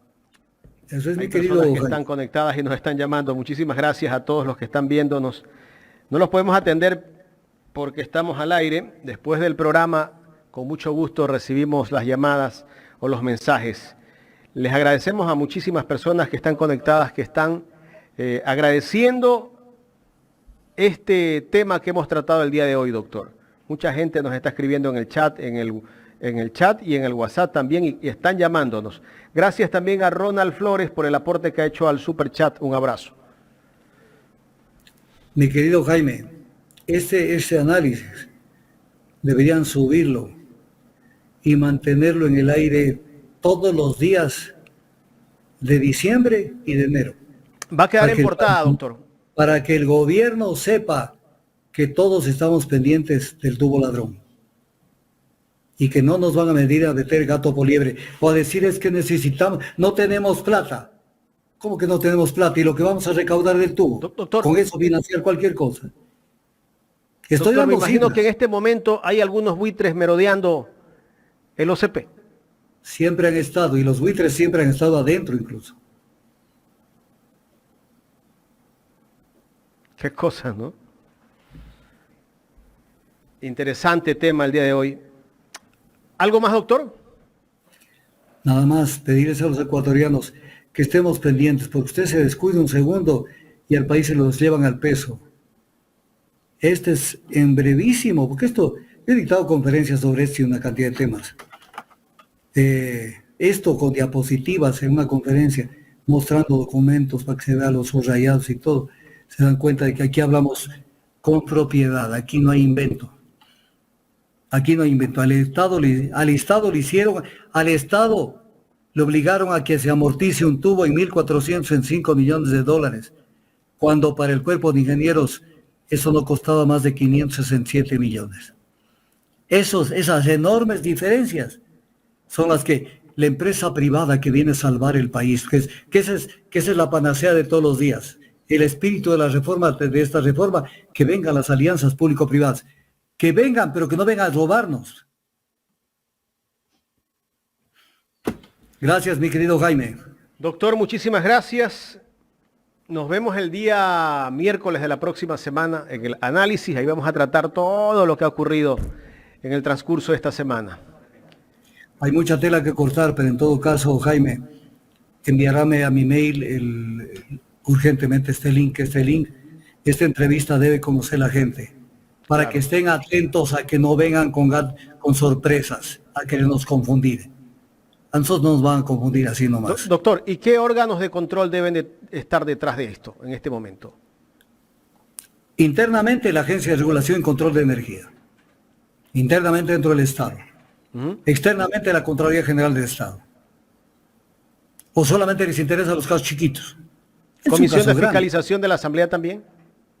Ojalá siempre que conozcan el tema, porque el problema de la Comisión de Fiscalización, de muchas de las comisiones, es que muchas veces creen conocer los temas o improvisan. Son temas técnicos. Y son técnicos en lo jurídico, en lo económico y en lo legal. En lo jurídico, en lo económico y en lo técnico. Entonces, tienen que ser serios. Entonces, yo a las órdenes siempre. Cuando me han llamado, allí voy con toda mi estantería. Doctor, la intención es extender el plazo del contrato. La intención es extender lo que puedan ese contrato, porque ahí se benefician de la teta mucha gente. ¿Cuántos años más? Por lo menos 5 años han de estar pidiendo. Han de querer hacer, aunque sea 3 años, ya con eso pasaron este gobierno. Y en 3 años otra vez dirán, hicimos otras inversiones. Es que nos estamos acostumbrando a esto, mi querido Jaime. A ver, verá. Por ejemplo, el gobierno firma un contrato, me salgo del sector petrolero. El gobierno firma un contrato con Claro y Movistar para telefonía móvil, ¿ok? Entonces lo firman. El contrato fenece, termina. ¿Qué tenía que hacer el gobierno? Si quería mantener los contratos con privados para una parte importante de la telefonía móvil. Que la CNT, si le dieran la plata y le dieran, lo puede hacer. Porque siempre siempre nos ofenden a los ecuatorianos. Es que esto es una tecnología aeroespacial un poco más. O sea, los ecuatorianos no podemos conocer. No estamos en la capacidad, dicen los... No, son los únicos que pueden saberlo son las transnacionales. Y no es los así. voceros del neoliberalismo. Entonces, ya tiene firmado el contrato con Claro y Movistar. Se va a fenecer ese contrato porque uno ya sabe cuándo termina. Tenía 2 decisiones que tomar, una de las 2 decisiones que tomar el gobierno de turno. Es decir, a ver, una, armo el nuevo concurso si todavía creo que tiene que seguir bajo gestionamiento privado. 2, armo un nuevo concurso. O 2, lo que siempre hacen los gobiernos, renegociar el contrato. Pero renegociar el contrato es renegociar un contrato haciendo que esta nueva renegociación entre por la ventana, porque es una especie de segunda adjudicación, pero la segunda es directa, pues. Porque ¿por qué una empresa que tiene un contrato se le tiene que ir renovando? ¿A cuenta de qué? ¿Ya terminó? En casos como este, que son diferentes del oleoducto, en donde se puede o no renovar un contrato, pero ¿por qué se renueva? Si se puede abrir una licitación, de pronto aparece otra empresa, Ericsson, Huawei, el que sea, y dice, no, yo quiero hacerme cargo de... Y mire lo que dijo, esto es cosa seria, verá. En el Ecuador que le toman del pelo todos los días, verá, el ministro de Telecomunicaciones, César, me pongo los lentes para verlo bien. El ministro de Telecomunicaciones,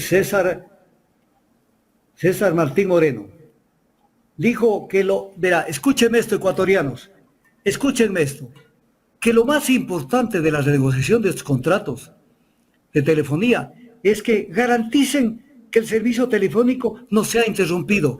Obvio pues, si lo vas, o sea, como que nos van amenazando, ¿no?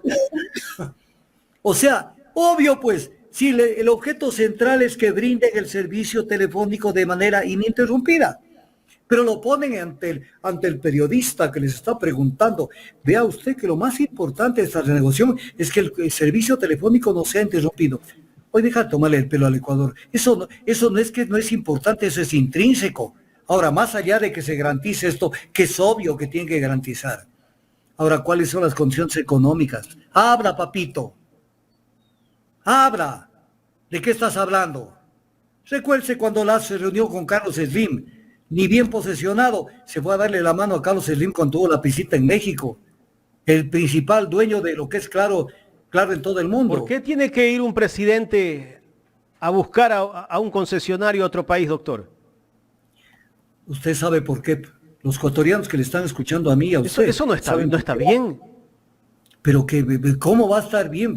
Si aquí se cuentan los billetes en la Plaza Grande de Quito. Qué cosas, ¿no? Y si extendieron ese contrato que tienen con Claro y con Movistar con el mismo precio de hace 15 años. No consideraron... Cuando la inversión en su gran mayoría está amortizada.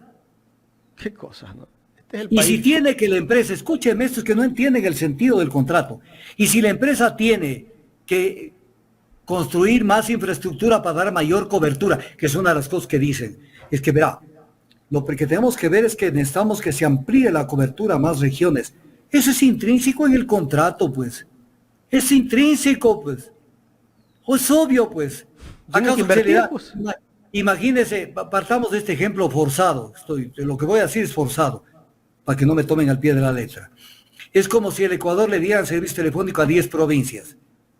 Primero no le pueden dar a 10. Y diga, es que estamos pidiéndole que den servicio telefónico a más provincias.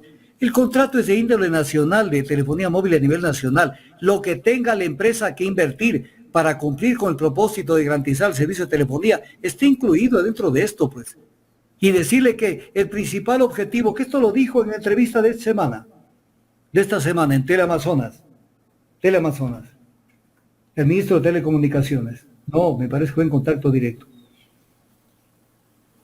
Entonces, cuando uno ve esto, dice, ¿cómo le toman del pelo al Ecuador?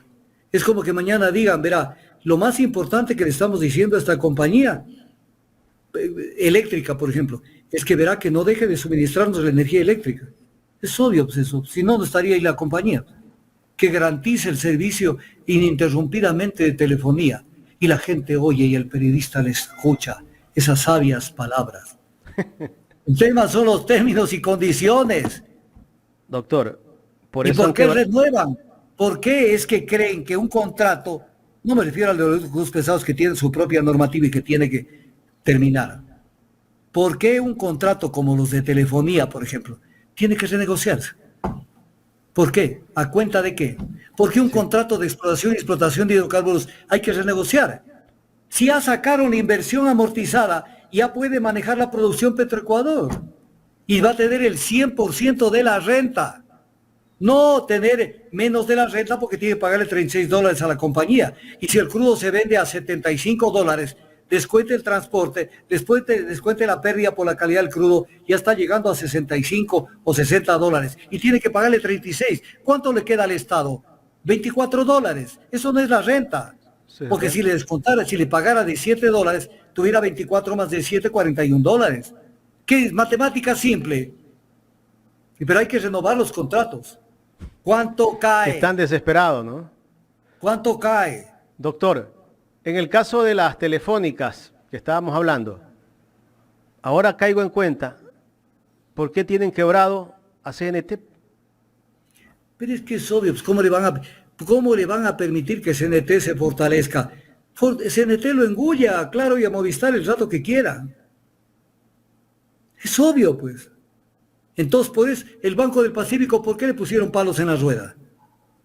Y fue tan sinvergüenza el gerente del Banco del presidente del Banco del Pacífico, que declaró y dijo que está manejándose muy bien el banco, que tiene grandes utilidades, pero que hay que apurarse para venderlo, porque pueden políticamente haber intereses. Oye, está funcionando tan bien el Banco del Pacífico que hay que venderlo. ¿Cómo se entiende esto? O sea, hay que venderlo. Apurados por venderlo. Pero ¿por qué hay que venderlo? Cuando la Constitución dice que el sistema financiero nacional está integrado por el sector público, privado y comunitario. Entonces, venden el Banco del Pacífico. ¿Cuál sería el banco del sector público? ¿Cuál sería? De banca de primer piso. ¿Cuál sería? Es que es una piedra en el zapato para los banqueros. Piedra en el zapato y además captarse los clientes de allí. Mire usted que Lazo dijo que había ganado $25 millones solamente en estos 2 años y medio del sector bancario. Preguntarle cuál es el secreto, ¿no? Que tanto dinero gana él. No, el secreto usted sabe bien cómo es. Doctor. Con esas tasas de interés leoninas. Si usted le dice a una persona extranjera, Le dice, verás, en el Ecuador cobran 28% por tasas de interés para créditos de pequeño emprendimiento. Dice, no puede ser, no te creo. De entrada le dicen, no te creo. Sí. 28% de interés. Es la usura convertida en buen negocio. El tema de las telefónicas, se termina el contrato. Si el Estado quiere, renueva contratos. Y si no, esas instalaciones o todo lo que tienen pasan ellos... a la CNT. Pasan a la CNT. ¿Pero el Estado tiene que pagarles algo a ellos o no? No, nada. En concesionamiento, nada. Es como que si usted, pongo este ejemplo, en una carretera que esté bajo concesionamiento de una empresa, usted dice, bueno, terminó, gracias señor, se fue, ahora me hago cargo yo. ¿Qué le va a decir? ¿Y cuánto te debo? No, si amortizaste con las tarifas de los carros que pasan por ahí. Ya amortizaste, ya ganaste plata. ¿Qué empresa de estas pierde plata? Ninguna. Ganan horrores de dinero. Sí. Esa es una gran verdad. Doctor, y aquí hay un tema que es importante verlo como una colofón. Verá, ¿por qué vienen como avispas a nuestros países? ¿Por qué vienen acá como langostas a ver cómo nos tragan? Porque el rendimiento del capital en Estados Unidos y en los países industrializados no es un rendimiento del tamaño que les da una inversión a través de empresas transnacionales en la prestación de servicios públicos. ¿Qué quiere decir servicios públicos? Producción, refinación de hidrocarburos, transporte de hidrocarburos, producción de energía eléctrica, transporte de energía eléctrica, telefonía y etc. Eso es negocio. Entonces, al servicio público, con el neoliberalismo lo convirtieron en un negocio. Negocio. Y todo negocio lleva implícito el afán de lucro. Ese es el neoliberalismo. Sí.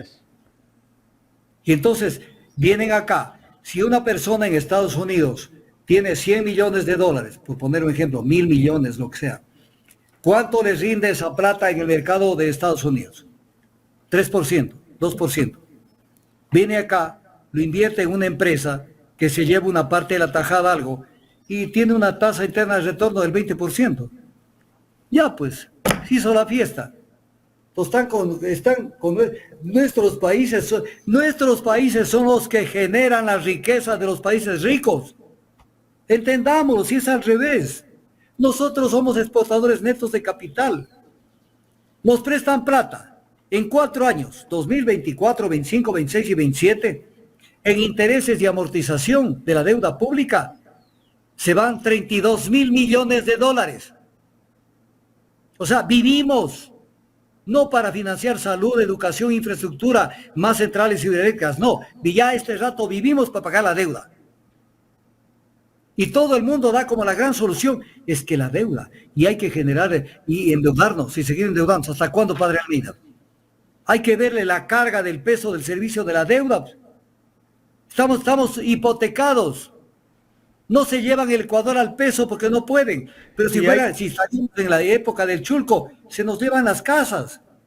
Doctor, y los que más quieren incentivos tributarios. Eso es violatorio de la Constitución. Incentivos que vienen a ser subsidios. Vea. Pero cuando es para el pueblo... Todo lo que atenta contra la igualdad formal y material de los ecuatorianos es violatorio de la Constitución. Pero además, la Constitución, artículo 339 de la Constitución dice que la inversión extranjera será complementaria a la nacional y que la inversión nacional tendrá prioridad sobre la inversión extranjera. El proyecto de ley que acaba de mandar Noboa es al revés, viendo cómo se privilegia la inversión extranjera en el tema de alianzas públicos-privadas. Entonces usted dice, estamos al revés de la razón. Entonces, ¿qué es la Constitución? ¿Qué es la Constitución para ellos? Por eso es que Alberto Dajic saltando un día está en todos los medios tradicionales, porque van desinformando a la gente y le van introduciendo chips en la mente para que cuando se van tomando las medidas, entonces todo salga al fin. Al que lo tienen bien informado de lo que van a hacer y que ayude a crear las condiciones mediáticas de información para después justificar es al embajador norteamericano. Es como cuando ha visto esos programas donde manejan los títeres y le hacen decir lo que quiera. Don Betuto, Entonces él dice lo que quieren que diga. Entonces sale el embajador, habla y a los 3, 4 días aparece el escándalo. O sea, todo es orquestado para tomarle el pelo a la gente. Todo es orquestado para tomarle el pelo a la Escándalos gente. cuando les conviene, dependiendo, ¿no? No, pues el otro. Me despido diciendo, han encontrado el celular de Leandro Norero. Y ya tienen pues, el celular de Rubén Chérez. ¿Por qué no nos dicen que tiene ese celular? ¿Y por qué no allanaron la casa de Nilo Carrea para tener ese celular? Para ver si ese celular habla. A esos celulares no dicen que tienen, ¿no? ¿Me entendió? Ya. Doctor, muchísimas gracias. Nos vemos el próximo miércoles. Nos vemos el próximo miércoles y ecuatorianos, prepárense. En todos los órdenes de la vida, yo no puedo hablar todos los días en los medios, porque hasta canso, va a llegar un momento donde diga, me saturo. Pero este país, un país de conquista, sigue siendo un país de conquista. Y es hora de que paremos esto. Y se para de dos maneras, con conocimiento y con actitud. A veces puede la gente tener actitud, y está bien, pero no es suficiente, hay que conocer. Y hay muchas materias en las que no conocen. No conoce mucha gente, especialmente los asambleístas. Entonces, para eso sirven estos programas, para un poco decirles, abran los ojos, porque esto está pasando en el Ecuador. Gracias, Jaime, gracias a la ciudadanía que estuvo conectada y nos estamos hablando el próximo miércoles. Que Dios los bendiga. Doctor, rapidito, hay alguien que me ha escrito, me dice que René Ortiz es hermano de Jorge Ortiz. No. Muchísimas gracias, doctor. Es René Ortiz Durán, sobrino del general Durán Arcentales. Por eso lo recomendaron y lo candidatizaron para que sea secretario de la OPEP. En la época en que, escúcheme esto bien, qué buena la pregunta, verá. En esa época en la OPEP se nombraba el secretario general en orden alfabético, de acuerdo al orden de los países. O sea, Arabia Saudita, A, y así van bajando. Y cuando el Ecuador entró a la OPEP, a los pocos años de eso, le tocaba a la E, Ecuador. Entonces, el Ecuador, el candidato que proponía, tenía que ser aceptado.